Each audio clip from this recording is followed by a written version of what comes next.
เอาบ่ได้เปลืองน้ำมันรถเอารถไฟฟ้า ได้เปรียบตอนนี้แหละรถไฟฟ้าแล้วปะ แม่นเพิ่นซื้อเอามื้อนี้ก็ถือว่ามาหูมือหูยามเลยเนาะพี่น้องเนาะจังใดก็มื้อนั้นเดียวเฮาก็สิเดินทางมาเสียดายแต่สัญญาณมันบ่ดีบ่ซั่นอาจสิไลฟ์สดเลยรักหยังหลายใดเนี่ยดีใจนำน้องพลอยฮอดมื้อแล้วเนาะพี่น้องเนาะนัดมื้อแต่งวันที่19เดือน4ปี2026กงกับมื้อหยังก็จะค่ำ 3 ค่ำวันอาทิตย์อีกเซเว่นเนาะเซเว่นเมืองท่าแขกเป็นแห่งที่2เนาะ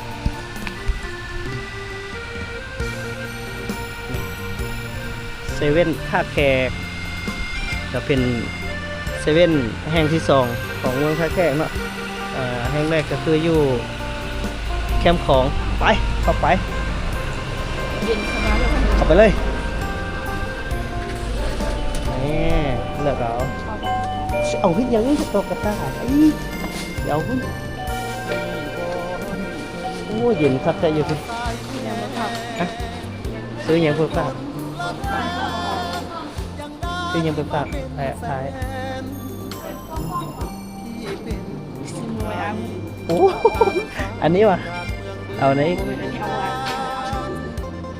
ไป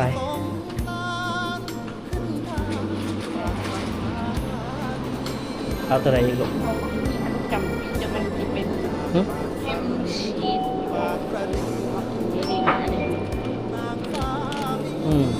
ปกติมันมาแสดงเป็นสีขาวไปจงใช้เงินอย่างมีสติจงใช้เงินอย่างมีสติเข้าใจบ่นี่คือเซเว่นเขาบ่มีสติเลยใส่นอกเขามีสติเซเว่นประจำเมืองท่าแขกอยู่ปตท.โพธิ์พิมพ์ใช้ตัวไหนอีก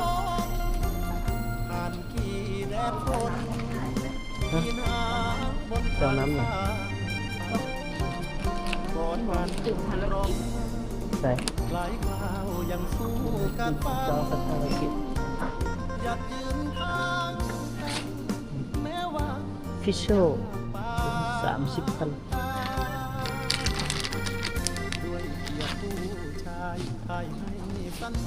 เอาดูเอาน้ำกินฮะเอาน้ำดื่มไว้มาเบิ่งดูน้ำดื่มนี่มันตุกเท่าไหร่ไอ้เบิ่งดูน้ำดื่มหัวเสือ2,000 บาทตอนนั้นเองตัวเนี้ยตัวนี้9,000ตัวนี้6,000 7,000ตัวน้อยนี่น้ำดื่มตัวน้อยอันนี้600 มิลลิลิตรเท่าไหร่ 6,000 กีบใส่เบิ่งโออีซีด้วยใส่ซื้อของให้มาน้ำค่ะโออีซี15,000ซื้อแน่ให้มาน้ำค่ะนะไปให้แม่เป็นทานปลาคำอันนี้ก็เป็นเซเว่นเมืองท่าแขกเบิ้ลหรอบ่เอาพอหรอบ่ขั้นหมูลูกมันต้องดีกับแป้งกินอาหารมาเอามาได้สับเป็นมาได้สายตาเขามาหัวเน่าไปเอาอย่างอีกแนวใหม่มาเอาแนวอย่างตอนนี้พาทุกใจเลาะเซเว่นเมืองท่าแขกเซเว่นคนพิมพ์เบิดมาน้ำบริกินแล้วไป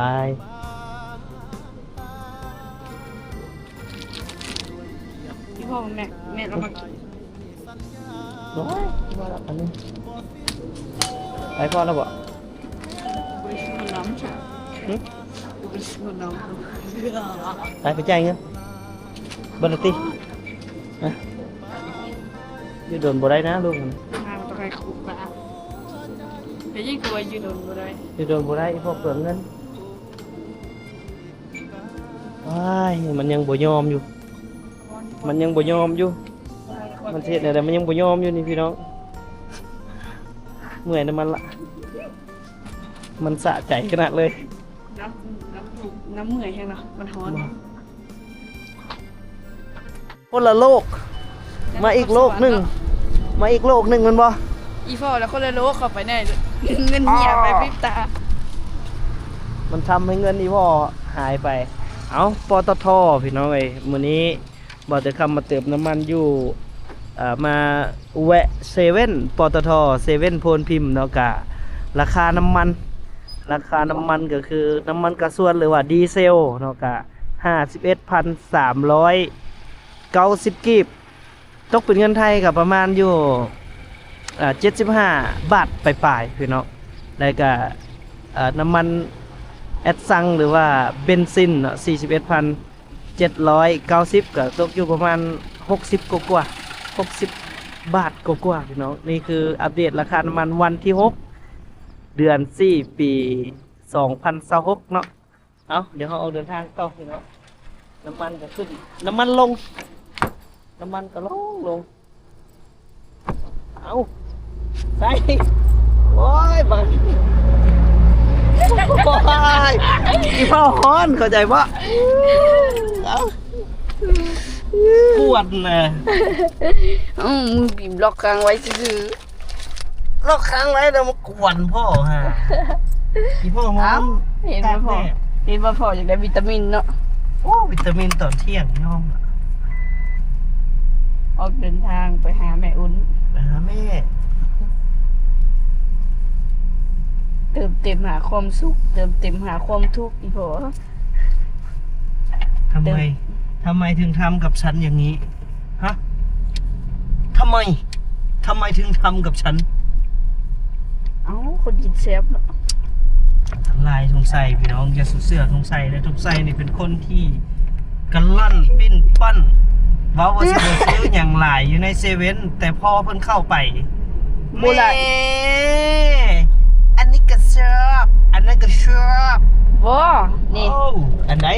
อธิบายจากตัวเองเด้อนี่ น ซื้อ ไหน น้อยแท้แต่แพงซื้อสำนั้นแหละ โอ้ ซื้อ4 อันเป็นล้าน ว่าหยอกซื้อๆเด้อพี่น้องเด้อว่าหยอกซื้อๆเด้อ ว่ายอกทงไซอยากไปทงไซอันที่มานี่ย้อนว่า มันมีแนวเสียบ มันมีแนวเซฟอยากเลือกเองคันสร้างแม่แล้วเป็นแนวใด ลืมเก็บเงินมา100,000หรือ50กว่านาวมาซื้อ เอา บ่ได้ซื้อเมื่อเด้ออีพ่อเด้อ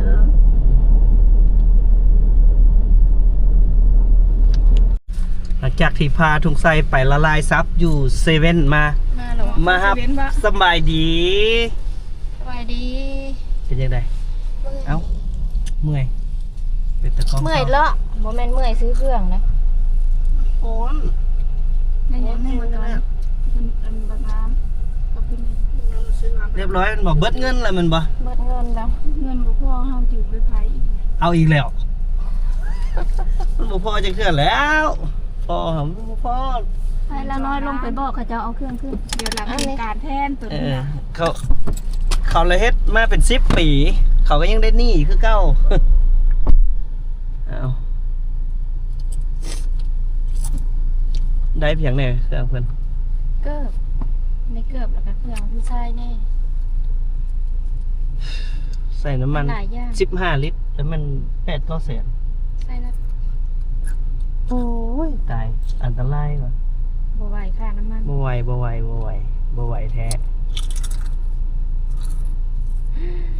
ลิตรหนึง52,000 บ่ ละ ขายเขาจักสิเฮ็ดหยังบ่ฮู้สิเฮ็ดแนว มีแต่สั่งเปลี่ยนวิธี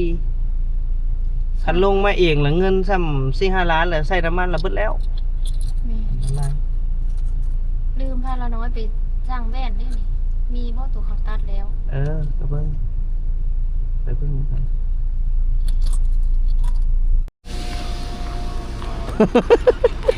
คือบ่ทักบ่ทายเลย เบิ่งในรถมาน่ะ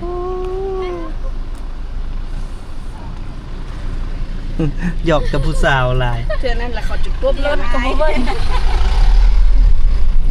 เมียหายแล้วพี่น้องเลย ออกไปเบิ่งซื้อมันน่ะอยากกินจีมัน หยอกผู้สาวหลายเมียจนหาย ยอมเลยบ่เตียงคำนี่ สมัยอ้าย สมัยอ้ายนั่นแหละ เกือบถือค้อนได้ได้ อันเบิดแล้ว ยัง สมัยอ้าย มันฮ้อนแล้วเขาขายเย็นแล้ววันนี้ มีมันจี้เย็นๆบ่ มันฮ้อนเด้อซะ มันฮ้อนเดี๋ยวจี้เย็นๆเอาบ่เอาเพือกนี่ เอามันจี้เย็น นี่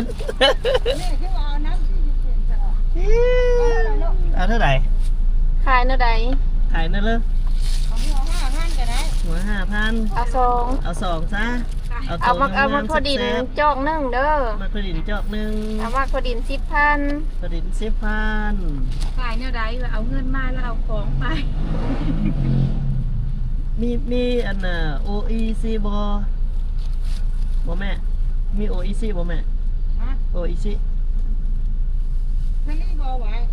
อ้าวมีขายสลิป โอ้ตื่มอีก ถ้ารีบเรียนละ5,000ก็ได้แล้ว นั่นล่ะเอาตัวนี้ก่อน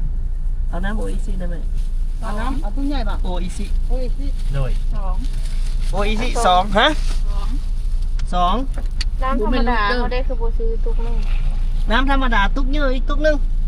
ไม่รู้เยอะโอ้ยสิ โอ้ตัวบ่เย็นโดยนี่เด้เอาคันตัวบ่เย็น เอา จัด น้ำ ให้ ของ เธอ เจ้าจะกินเลยอุ่นฮะตัวกาแฟเอาให้กินเลย เจ้า กินเบิดแล้ว จัด เขาให้ เอาแบบมันหมานเฮงๆให้ไม่เท่าเลย กินน้ำเดือดมันนะ60หรอ ถึง60,000มาเอาจ่ายตังค์ ใช้จ่ายบ่มีเงินนะ ฮะบ่มีเงินเองละโอ้ตาย จ่ายเด้อ นี่ละมานำคนบ่มีเงินอุ๊บ เด้ผมใส่เดี๋ยวมีเงินจ่ายให้อ่านนะใช่โอ้ยพี่15,000ค่ะ มานำคนบ่มีเงินบ่ซี่ล่ะ อ้าว อ้าว มี ขอบใจ จะใส่ให้พ่อได้ไปเอาเงินลูก ออกถึงจะได้ เอาให้ลูกนะแม่ บ่ได้ เงินค่าข้าวเปียกด้วย มัน ชา ยังบ่มี เพิ่นจ่ายค่าข้าวเปียกเพิ่นมาแค่ เอาลงใจกระจาย มากินฟรีมันก็บ่คือเลยเนาะ นะ ถ้าค่ากินเงินนี่พอเข้าเซเว่นนะ เอาเซเว่นมันจัดค่อยหลายเติบ บอกสมพอมันจะจกของเพิ่นเนาะ แทนคืนอันนี้เลี้ยงคืนเนาะทราย เลี้ยงคืนนิดหน่อยกว่า หน่อยกว่าพอใจนะ ไหนกลัวแต่ก็ถือ ไป ว่า เดี๋ยวไปสั่งแว่นให้น้าน้อยต่อวันนี้อยู่บ้างไหนพอแว่นน่ะ เที่ยว สิได้โค้งมาทางขึ้นรักษาอีก โค้งอีกวะ แม่นตอนเข้ามาแล้วเขาบ่จื้อเลยจ้ะ ตอนมาแล้วใจก็คิดนำว่าสิเอาหยังมาขาย ซื้ออันเงินจากเบิดแล้วก็ยังแว่นโหนจนสิเป็นวินโคตรบ่โหน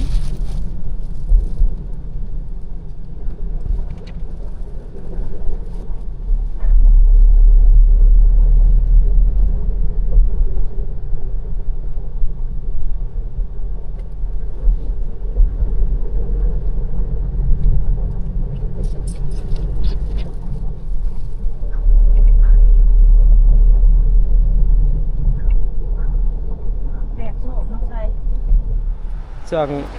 ส่วงน้ำมันแพงญาติน้ำมันกัน15 ลิตร800,000โอ้ยเมื่อยเบาเรื่องน้ำมันแม่นไปเห็นมื้อเช้านี่ปอตัวยาวไปบักเป็นกิโลเมตร แสนฮะ บ่มีจ้า เห็นสิเอาจ่ายมันได้บ่ใช้จ่ายแค่ บ่นี่เงินเขาเจ้ามื้อแรงเอาไปให้เขาเจ้าหลายอย่างเนาะเฟอร์นิเจอร์ที่จริงก็คันว่าเฮาปรับปรุงตกแต่งคักๆก็งามได้พี่น้องมันก็หลายสิ่งหลายอย่างงามหลายพอดีบ่ได้กินข้าวเลยเขาปิ้นที่ว่า เขาปิ้นผู้ใดก็สิเอาตัวนั้นว่าปิ้นเอาแม่นบ่ คักเนาะหลายรูปหลายแบบเอาอันนี้ก็เตียงหลายอย่างเอาเจ้าต้องมีห้องส่วนตัวเจ้าแต่งหน้าไม่หยังซั่น ตั้งเอาแบบเอาไปปะใช้หน้าแว่น อ่า ปะใช้หน้าแว่นเวลาเขาลงเกิบให้เขานั่งนี้แล้วแย่งแว่นใส่เลย หน่วยเท่าไหร่แซม 5แสน ก็คักไปอีกแบบเนาะนุ่มๆใส่มีแก๊สในนี้ปานอกก็ได้ มัดดีๆบ่มีแนวเต่งก็ได้แล้ว ไปเดี๋ยวไอ้จัดการให้ กลางเพลงลาย งามงามแบบนี้บ่ล่ะ แม่ สีหยัง สีด งามแล้ว เมื่อระยะมันแตกน้ำทางนี่แหละ บ่แตกดอกบ่แตก ำมันละหาละแกนขอตามเพลงเองก่อน ก็ไข่แน่หลายไข่หลายขึ้นละ ชุดบนล่องเอาข้าวลงบนว่ะ บ่สุด เอาใส่ได้ขวดมัน ลองเบิ่งบ่สุดเอาซื้อแว่นให้ละน้อยรอหมูนู้นลูก นั่งก็ได้ เอาควงไป เอาสุดแล้วเอาอุ้มเอาไปก้อนบ้านนี้โดยเอาสิหารเพิ่นบ้านเวียงวิไลนาหารไปครับพี่น้องอันนี้เครื่องน้องละน้อยไปเดินทางใส่ได้บ่เนี่ยนะคือบอกมาทางหน้าเอามาทางหน้ากับสุด เอามาทางหน้าเอา เอามาทางหน้าเอา ข้างหน้าไปได้ เอามาหน้าตัก เจ้า นี่ อูมเอาค่ะ เอาลงอีกหน่อยหนึงเดซ่า แบบนี้ก็ยังใครกลัวหรอวะ เสื้อไหม อย่าโคมแห้งเด้อ เสื้อค่อยลงนะ 200,000 โอ้เอาเพิ่นกับ FC เฮาพี่น้องเพิ่นได้เบิ่งเฮาอยู่ เข้าไปเพิ่นนะโอ้บ่ถึงค่ำว่าซั่น เอาทอนมาเด้อ ฮะ ทอนมาได้ได้เงิน4,000อยู่ปราบนี่นี่เป็นหนี้กันโอนอีก120,000มาจะเอาเงินขายเครื่องให้ตัวนี้ตัวนักๆแล้วเอาไว้ก่อน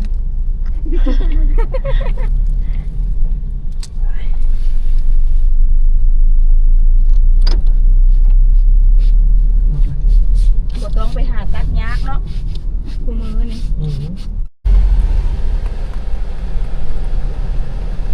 พอดแล้วบ่เฮ้ยโอ้ยเห็นหลายพอดแล้วเอาแวะนาดีอีกก่อนพี่น้องยามก่อนเมื่อกี้มึงมาหันบ่ได้เห็น ยังบ่ได้เจอสัตว์จ้อย ทานเนาะ ยอดรถทางหลังเขาก็ต้องท่า ตลาดอันนั้นเนาะตลาดเนาะ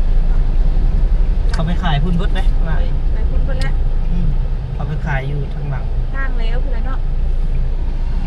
คันนี้ยานบ่ได้ไปก่อนขนาดเลยโอ้เลี้ยวก่อนเห็นมากอะไร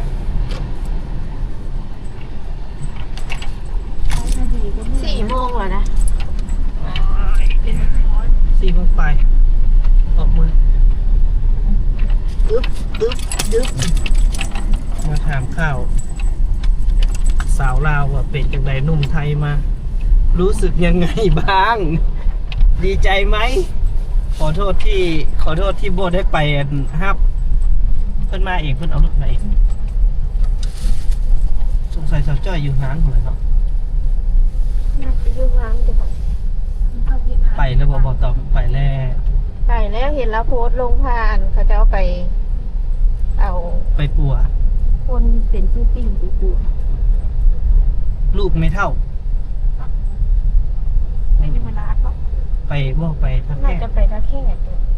แก่บ่ได้อยู่เลยเพิ่นก็ได้คันได้มาบ้าน มานี่แล้วก็บ่อึดแต่เวียกได้ยินเสียงตู้บ่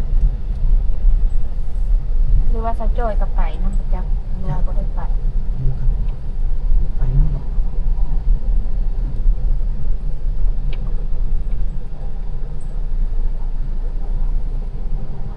จอดใส่ จอดหน้าห้านเลยแล้ว ใช่หัน นี่เด้ โอ้ใกล้ นี่เพิ่นเฮ็ดใหม่ให้ปิ๊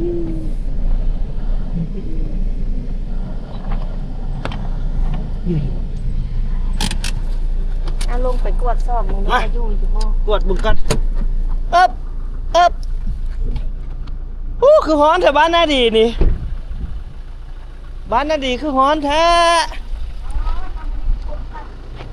ไปท่าแขกบ่สาวจ้อยอยู่เสยจ้ะโอ้สบายดี MC โอ้ยสั่ง FC ค่อยเด้โอ้ยบ่คิดว่าสิได้บ่คิด สิไปทางใดรถนี่ สิเมื่อพูดล่ะพาละน้อยไปซื้อเครื่องปออีโหหูอยู่หั่นน้ำมันลง น้ำมันลงเอาไม่น้ำมันแพง ตาย มันลง ป ไปท่าแค่เคยใช้2-3แสนเดี๋ยวนี้ เป็นล้าน เป็นล้าน นี่แหละ ได้จ่ายเงินหลายเนาะเฮ็ดเพียงกินเมะ โอ้ย เอ เอา อ ใส่รถคอยอยากไปพุ่น คือว่าเบ้าต้อมไปสิเลยอีกล่ะ ไปห้องหมอ โอ้ มาแล้วก็งานเข้าเลยเนาะ เจ้าเบิ่งแม่รถนั่นพอหันจะเบิ่งบ่รู้ สวย คนให้เก้รถเพิ่นไปกระพก มันเป็นหยังพวก ไปเบิ่งไป ไป เบิ่ง มาเบิ่งดูมาเบิ่งเงินรถอีพวกเบิ่งดูมันเป็นเพียง เดี๋ยวเบิ่งรถนี่บ่รู้นี่ สิเลย นี่เดี๋ยวเบิ่งรถนี่มันหักคาเลยนี่ อ๋อหัวเทียน หันสิออกนี่แหละปุ๊บเลยเอาน่ะเป็นปีปลายแล้วบ่ได้หันออกตายกลับบ่ โอ้ หันมานี่เลยว่าสิออกคลุยรถเอ๊ะ หรือว่าต้องมีอันสว่านซี่เข้าไปแล้วควันออกบ่เนาะนั้นได้บ่เนาะอ๋อ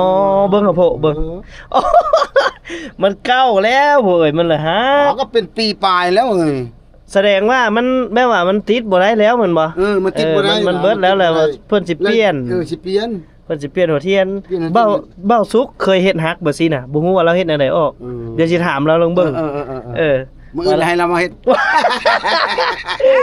จันบ่มีทุกี้ได้ดิ โอ้ยทุกี้ได้แหละ บ่มีทุกี้ได้ดิ อ๋อ ให้บ่าวชุกมาทดลองเบิ่งมื้อนี้ อย่าเบ้าสุกมาเบิ่งเลยเด้อ นี่ เบ้าสุกเด้อ นี่ของโพนี่ ปาตัวคักหลายเออ ไปพามา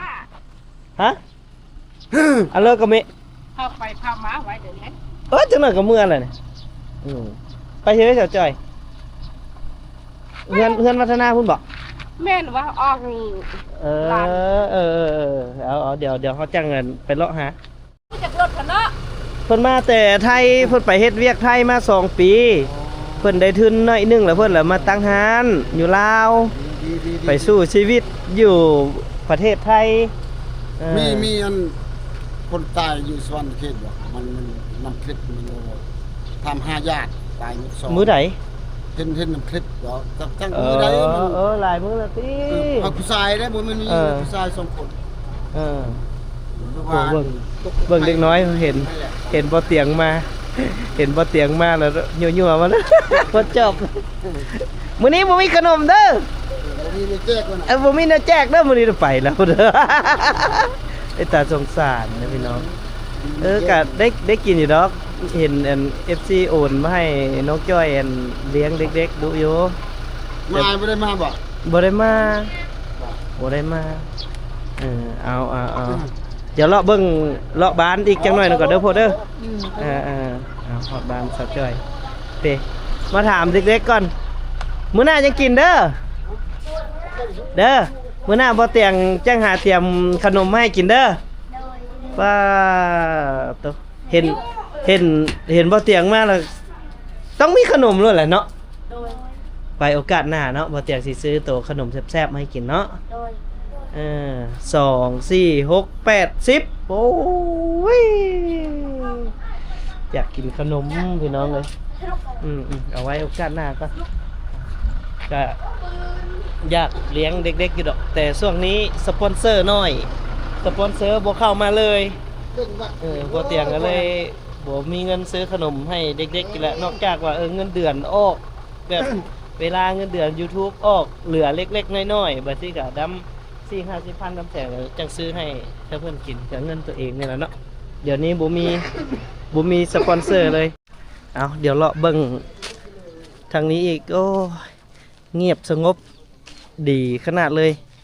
อยู่บ้านหน้าดีก็ได้เบิ่งบรรยากาศเนี่ยยังแบบธรรมชาติยังสวยงามเหมือนเดิมเนาะหมู่บ้านแบบดั้งเดิมแห้งขนาดเลยบรรยากาศดีแต่อากาศแถวนี้นี่ร้อนคือกันกับวันอยู่ในตัวเมืองท่าแขกเลยตั้งแต่สามีเพิ่นมาเนี่ยบ่เตียงยังบ่ทันได้ถามเลยเนาะน้องจ้อยก็ได้แต่วิดีโอคอลหาเพิ่นในมื้อก่อนนั่นแหละนี่ก็เป็นความรักความแห้งของพวกเฮาพี่น้องความรักของสาวลาวบ่ได้นี่ก็นั่นแหละก็เพิ่นก็มีความ ฮักแพงกันเหมือนเดิมบ่ฮู้เพิ่นอยู่ไสเดี๋ยวตามหากันเดี๋ยวเรามาเบิ่งน้องพลอยก่อนจักหน่อยหนึงเบิ่งว่าน้องพลอยเตรียมโตเตรียมงานฮอดใส่บักกะทันอยู่ไสบักกะทันฮะกะทันนอนล่ะไอ้กะทันฮะอะไรก็โดยโอ้อันนี้เลยกุ๊กอันไหนก็ มาแจกจ่ายทางนี้ดู แจกใจอู้หับหลังรถน้ำบ่อยู่ผิดเนาะอุ้ยเว้าแห้งอู้กระทันนอน โมเมนต์นะ บ่แม่นบ่ ตื่นตัวนี้เอกเดี๋ยวนี้นะ ปอ จนย่างยังบ่เป็นละความจริงของเรา กินพิลึกแท้เลย ไอ้กระทันนี่เพิ่นสงสัยเพิ่นสิกินให้เป็นหัวหน้าน่ะหัวหน้าวัยรุ่นนะเอางัวนี่เอามาให้หยังนี่เลี้ยงไว้บ่แจกเครื่องตัวใดก่อนน้องว่า เครื่องอย่างก็ได้เป็นเครื่องนุ่มก็ได้ เอามาทางนี้ ยังมีอยู่อยู่อันอยู่เฮือนอ้ายยังมีอยู่เดี๋ยวเอาไว้มื้อหน้าเนาะเอามากองไว้อยู่นี่แหละผู้ใดนั้นก็เลือกเอาตัวใดเหมาะสมกับไผก็เอาเนาะตัวใดบ่เป็นนุ่งแล้วก็บ่เอา บ้าวอย่างว่าผู้ไปน้ำเมีย ฮะ บ้าวอย่างผู้ไปน้ำเมียเราขี่รถบ้าวอย่างพลืมว่า ผู้ใดเนาะมันหลายคน เฟซเราเดี๋ยวนะลืมแล้วนะ เอามานอนก่อนมาคิดออกแล้วจังมา ผู้ไทยนะ พูดให้ดำ แม่บ่แม่น คนไทยบ่ แม่นคนอีสานเหรอ ตัวอันรถคันเท่าไหร่ก็ล้างรถนี่ คันละเมาได้บ่เอาเว้ายอกพี่น้องนี่แหละต้นกระทันที่ให้กำเนิดมนุษย์เนาะคือต้นนี่แหละ เป็นต้นกระทันที่ให้กำเนิดมนุษย์คนแรกของบ้านนาดี แล้วลูกชายของกกกระทันเกิดมาแล้วก็ชื่อบักกระทัน แม่นความจริงมันบ่ แม่ ต้นนี้ต้นนี่ให้เป็นน้องเพิ่นเล่ากับปากเลยมันบ่ต้นนี้มันเป็นอะไร ต้นกระทัน ว่า อืม พองานว่าสิไปถ่ายเบ้าเลยรู้สึกว่าเจ็บท้องอย่างนั้นนะ อืม รู้สึกเจ็บท้องเลยไปถ่ายอยู่นั่น อืม ไปถ่ายนั้นเลย14 กุมภาพันธ์นี่ซะเนาะ โอ้แม่น เขากำลังกินเบียร์นี่จ้ะพอดีว่าโอ้ว่ะแม่บักเทนเจ็บท้องว่ะบัดลงมาแต่คันใดแบบออกมาละ เขารวยปุ๊โลคิดินโอ้ยตาย ขออนุญาตมีแต่ที่หยังวะขี่แบะขี่หยังเต็มหมดเลยเด็กน้อยนะ เกิดง่ายก็เป็นบุญก็เลยใส่ชื่อกระทันเลยเนาะนี่แหละต้นปลายสาเหตุที่บอกแต่คำว่าต้นกระทันให้กำเนิดมนุษย์ ก็เลยอยู่กองนี่แหละเพิ่นก็ลงมาเบาเอาขอให้เลี้ยงง่ายๆคือเพิ่นเกิดเนาะก็เลี้ยงง่ายใหญ่สูงเป็นคนคำฮู้ให้เป็นคนคำฮู้ของพ่อแม่เว้านอนสอนง่าย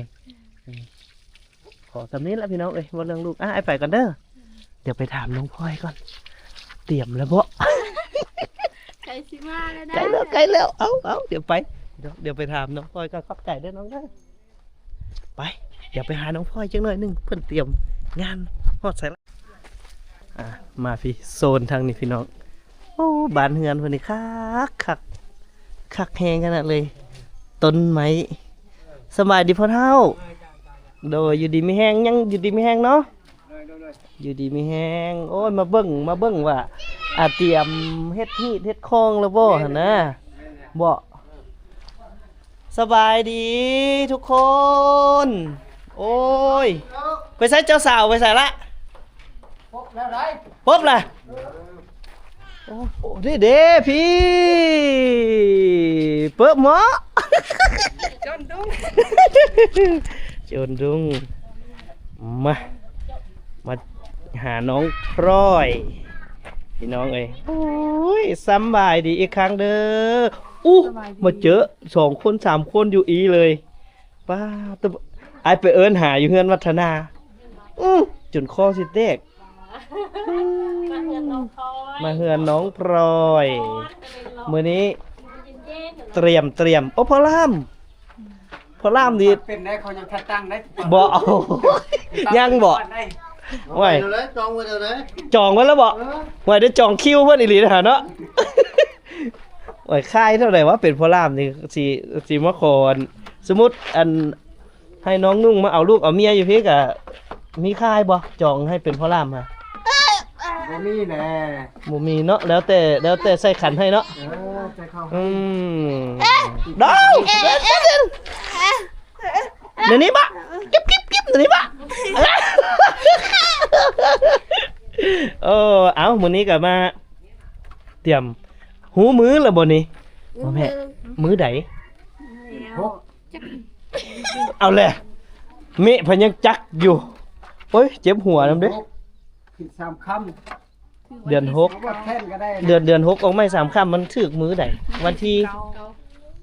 19เดือน4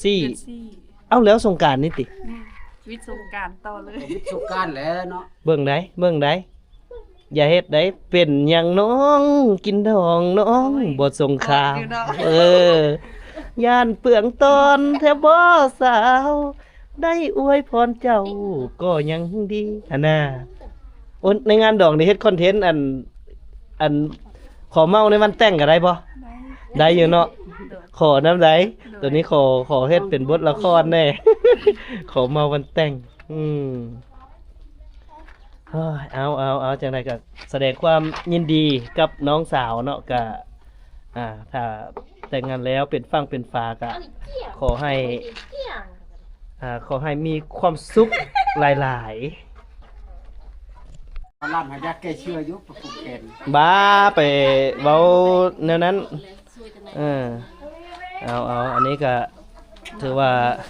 บ่เตียงก็เดียวก็สิได้กะเกียมกะเกียมเตรียมน้องพลอยไอสิมาตั้งแต่มื้ออุ่นดองได้บ่ไอสิมาไอสิมานอนอยู่พี่จักคืนหนึงตื่นมาแล้วก็กินดอง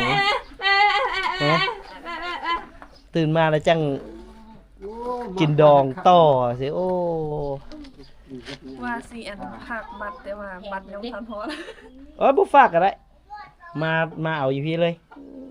เดี๋ยวสิพาบ่สุกมา หลายคน4คนเมื่อทีมงาน บ่มุกฮอดเนาะ เมียน เดี๋ยว บาซุกไอเตียน บ่มุกนี่ต้องได้บอกเราเนิ่นๆได้เด้อน้องเด้อเพราะว่าเราอยู่เวียงจันทน์เพราะว่าเพื่อเราเตรียมมาใครอยู่ดอกเราบ่ได้เปลืองน้ำมันรถไฟฟ้า ได้เปรียบตอนนี้แหละรถไฟฟ้าแล้วบ่ แม่นเพิ่นซื้อรถไฟฟ้า 30,000 เหรียญพุ่นน่ะติดหนี้เอ้ามาอีกแล้วบ่เฮ้ย จบอาจุดสนุกของผมไว้สนุกไว้ เอาอันนี้ก็ถือว่าเป็นได้จักเคยจักไผแล้วก็อยู่เฮือนนี่ยังเคยคนแรก นี่แล้วเคยลูกหน้านี่แหละ เคยลูกล่าโอ้ได้สุมมาอายแล้วเป็นอันนี้เนาะมันต้องได้สุมมาเลยพอตามฮีตามคองในเฮานี่คันว่าแต่งงานก่อนอายก่อนเอื้อยต้องได้มัดแขน แม่มันเลยเนาะ ต้องได้ผู้แขนอยู่พี่ก็คือกัน อายบ่ได้มา อายบ่ได้มาอายไปอยู่ไทยพุ่นแม่นบ่น้องพลอยมันยากเลยก็บ่มาก็บ่เป็นช้างเที่ยวไปเที่ยวมาน่ะเบิดเงินหลายอยู่ก็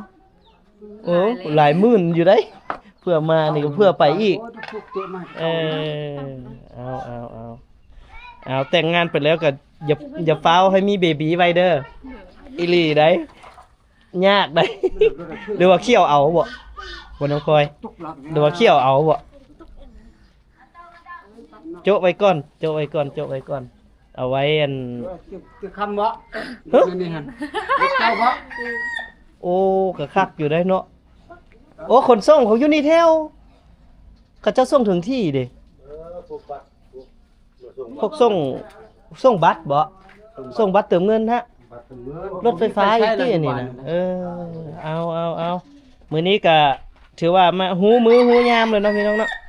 จังไดก็มื้อนั้นเดียวเฮาก็สิเดินทางมาเสียดายแต่สัญญาณมันบ่ดีบ่ซั่นอาจสิไลฟ์สดเลยลักหยังได้เนี่ยลัก5ได้เนาะ อันนั้นรักหยังหั่น อันนี้ลักเก้า แล้วเขาไม่เขาบอกว่าเปิดอันคือขายอยู่หั่นคือว่าบ่ฮอดพี่ ฮอดบ่ เรียนนะ ฮอดแล้วบ่ เอาก็เปิ้นแล้วได้หั่นนะ เออ ก็ต้องบอกว่าบ่มี เอาเดี๋ยวมือนั้นพวกไอซ์สิมาตูดจน3มื้อพุ่นแหละเอา3มื้อ2คืนเลยเด้อ ช่างแล้วเนาะ เด้อมาม่วนมาตูด3มื้อ2คืนเออโอ้ยมีหยังก็กินบ่มีหยังก็พูดแล้วไปหาป่าอยู่พุ่นแหละเอาสร้างครอบสร้างครัวแล้วก็บ่เป็นหยังเดี๋ยวบ่เตียงคำก็สิมาลิ้นมาหัวน้ำคือเก่าพาไปหาอยู่หากินได้คือเก่าอย่าสู่ให้อันสามีห่วงก็พอละ ว่ามาห่วงไอ้เตียงบ่ได้เด้มากอกถือเลยเด้ มันบ่แม่นแนวตัวเอาดีใจนำน้องพลอยฮอดมือแล้วเนาะพี่น้องเนาะนัดมือแต่งวันที่19เดือน4ปี2026กงกับมือหยังก็จะค่ำ 3ค่ำวันอาทิตย์อีกเนาะโอเคเอาขอให้เป็นพวกแก้วเมทิพย์ผัวยิบเมียเซลผัวตำเจียวเมียยิบใส่ตา ม่วน